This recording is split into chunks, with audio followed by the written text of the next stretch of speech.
America के अंदर एक बहुत बड़ी यूनिवर्सिटी है, कोलंबिया यूनिवर्सिटी। आज के जमाने में तो इंटरनेट है, आप अभी गूगल मारोगे तो आपको पता चल जाएगा कि कोई कोलंबिया यूनिवर्सिटी भी है। उस जमाने में 1913 में मध्य प्रदेश के छोटे से गांव के गरीब लड़के को पता कैसे चला कि कोई कोलंबिया यूनिवर्सिटी है? उनको फॉर्म कहां से मिला? मैं तो यही ताज्जुब करता हूं, उनको फॉर्म किसने दे दिया? कहां से मंगाया उन्होंने फॉर्म? सोच के देखो आप। अभी तो पढ़ते हैं तो कहने को तो बड़ा आसान है, लेकिन उस बंदे को, उस बच्चे को पता कैसे चला 1913, मतलब 13 और 10, 23, 9, 22 साल की उम्र के अंदर, 22 साल की उम्र में उस लड़के को पता कैसे चला कि अमेरिका के अंदर कोई यूनिवर्सिटी है जिसका नाम है कोलंबिया यूनिवर्सिटी। वहां ऐसे फॉर्म भरते हैं, फॉर्म भर के एडमिशन लेते हैं। एडमिशन, उनको स्कॉलरशिप तो चलो मिल गया, वो कोलंबिया यूनिवर्सिटी पहुंच गए पढ़ने के लिए। वहां से उन्होंने पीएचडी करी और फिर 1915 में वो लंदन स्कूल ऑफ इकोनॉमिक्स पहुंच गए। आज भारत देश में, आज पूरी दुनिया में लंदन स्कूल ऑफ इकोनॉमिक्स में एडमिशन लेना मतलब नामुमकिन सा है। लंदन स्कूल ऑफ इकोनॉमिक्स दुनिया का सबसे बेहतरीन कॉलेज माना जाता है, सबसे बेहतरीन college. London school of economics से उन्होंने अपनी दूसरी पीएचडी करी। फिर मैं देख रहा था, पता नहीं कितने तो एमए की डिग्री ले रखी है उन्होंने, और कितनी उन्होंने पीएचडी की डिग्री ले रखी है। और फिर उन्होंने वकालत कहां से करी? वकालत दिल्ली यूनिवर्सिटी की लॉ फैकल्टी में भी एडमिशन मिलना कितना मुश्किल है कि नहीं है? वो ग्रेज इन, लंदन के अंदर ग्रेज इन है, वहां से, मतलब दुनिया के सबसे बेहतरीन वकील, दुनिया के सबसे बेहतरीन वकील ग्रेज इन से निकलते हैं, वहां से वो वकालत करके आए। क्या आदमी था यार! ऐसे ही थोड़ी दुनिया उनकी दीवानी हो रही है कि नहीं है?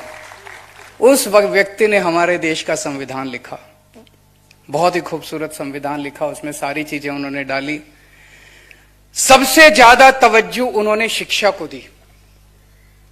बार बार बार बार उनकी जितनी भी टीचिंग्स हैं, उनकी जितनी भी राइटिंग्स हैं, उनको जितनी बार आप पढ़ो, हर जगह वो यही एक संदेश देते हैं कि अगर हमें अपने समाज को आगे बढ़ाना है, अगर हमें अपनी गरीबी दूर करनी है, अगर समानता का अधिकार सबको देना है, तो एक ही चीज कर सकती है, वो है शिक्षा।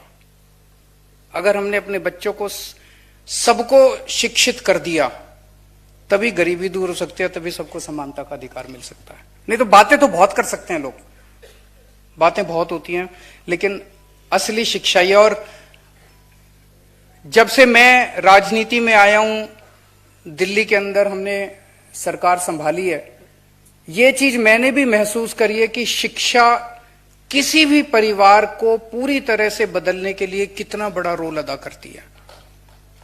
हमारे पास दिल्ली सरकार में इतने उदाहरण हैं, इतने उदाहरण हैं।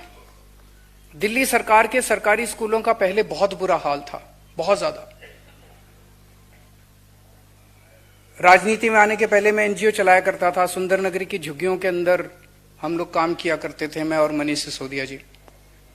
वहां हम देखते थे सरकारी स्कूलों का इतना ज्यादा बुरा हाल होता था।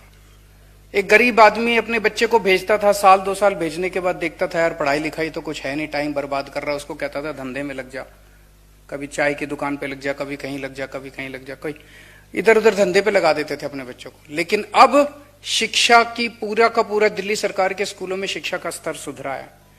अब दिल्ली सरकार के स्कूलों के बच्चों को जब हम देखते हैं, कोई बच्चा इंजीनियर बन रहा है, जैसे एक बच्चा है उसके पिताजी प्लम्बर हैं, 12,000 रुपए महीना कमाते हैं उसके पिताजी। उनका बेटा आईआईटी रुड़की में कंप्यूटर इंजीनियर में उसका दाखला हो गया। आईआईटी रुड़की में कंप्यूटर इंजीनियरिंग में अगर उसका दाखला हो गया, जब वो बच्चा 4 साल के बाद अपनी इंजीनियरिंग करके निकलेगा, उसकी स्टार्टिंग तनख्वाह 3 लाख रुपए महीना होगी। स्टार्टिंग सैलरी 3 लाख रुपए महीना होगी। एक परिवार तो सुधर गया। अब आप सोचो कि अगर हर परिवार के हर बच्चे को हम अच्छी शिक्षा दे दें, किसी को डॉक्टर बना दें, किसी को इंजीनियर बना दें, किसी को, और ये भी नहीं, नौकरी भी नहीं, अब हम उनको बिजनेस करना सिखा रहे हैं स्कूलों के अंदर, बिजनेस करना सिखा दें, देश से गरीबी दूर हो जाएगी। तो मैं जब भी कहीं जाता हूं, मैं किसी को ये नहीं कहता मैं तुम्हारी गरीबी दूर कर दूंगा। मैं सबको ये कहता हूं, मैं तुम्हारे बच्चों को पढ़ा दूंगा, तुम्हारे बच्चे तुम्हारी गरीबी दूर कर देंगे। मैं क्या दे दूंगा आपको? लाख रुपए दे दूंगा, 2 लाख रुपए दे दूंगा, 10 लाख रुपए दे दूंगा। अभी कितने दिन चलेंगे 10 लाख रुपए भी? आज नहीं तो कल, कल नहीं तो परसों पैसे खत्म, उसके बाद फिर वही गरीबी। लेकिन अगर मैंने आपके बच्चों को पढ़ा दिया, पूरी जिंदगी आपका परिवार जो है वो गरीबी से बाहर आ जाएगा। तो शिक्षा सबसे जरूरी है। वो उस व्यक्ति ने उस देश की गरीबी की और असमानता की चाबी ढूंढ ली थी, बाबा साहब अम्बेडकर ने। उन्हीं के नक्शे कदम पे चल रहे हैं।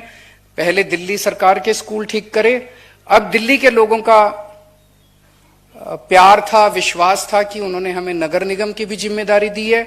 अब नगर निगम के भी स्कूल ठीक करने हैं अपने को, सारे नगर निगम के भी स्कूलों को अच्छा करेंगे। एक चीज मैंने देखी है, नगर निगम जो है वो आम आदमी की जिंदगी के हर छोटे से छोटे पहलू को टच करता है। तो दिल्ली सरकार से भी ज्यादा नगर निगम जो है वो लोगों की जिंदगी को छूता है। अब नगर निगम की जिम्मेदारी लोगों ने दी है तो बहुत सारे काम करने हैं अपने को, लेकिन सबसे बड़ा काम करना है सफाई का। दिल्ली को साफ करना है, दिल्ली को चमकाना है, और वो सबको साथ लेके करना है। एक पॉजिटिव एटमॉस्फेयर क्रिएट करना है अपने को, नेगेटिविटी खत्म करनी है। पहले जो अभी मौजूद कर्मचारी आप देखना, यही कर्मचारी आपको साल 2 साल के अंदर जादू करके दिखाएंगे, कमाल करके, मैजिक करके दिखाएंगे यही लोग।